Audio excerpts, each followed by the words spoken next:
I understand the soccer situation, Pat, there's something bigger. And it's this article here from the Wall Street Journal where it says their neighbors, the Gulf states, had a strategy of playing nice with Iran and it failed. Do you want to get into that? Yes. So yes. the Gulf Arab states and the U.S. allies like Saudi Arabia and the UAE spent the past few years betting that it was safer to be on friendly terms and hostile Iran than rather than confront it. That bet didn't work. And then it obviously goes on to basically spell out what's happened. Here's my opinion. I think the Gulf states, they recognize what's happening in their region. You know, I talked about this before, GDP versus GDT, gross domestic product versus gross domestic terrorism. All these states are trying to say, listen, the Middle East may be the future.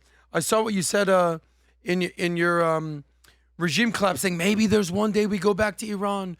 Maybe it's the Paris, the Middle East again. I think we're a long way from that happening. But the Paris of the Middle East right now is Dubai, is the UAE. You think that they want this tension here? So it's almost like they said, no, like, well, let's let them be crazy. We don't want to deal with it. But you know what happens with crazy people? They act crazy. And Iran starts attacking everybody around them. The UAE, Kuwait, they start throwing missiles everywhere. They start attacking Saudi. Saudi wants to have regional hegemony, right?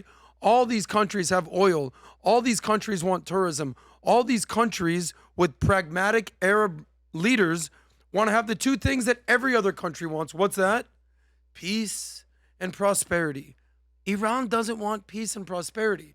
So I think it's like this.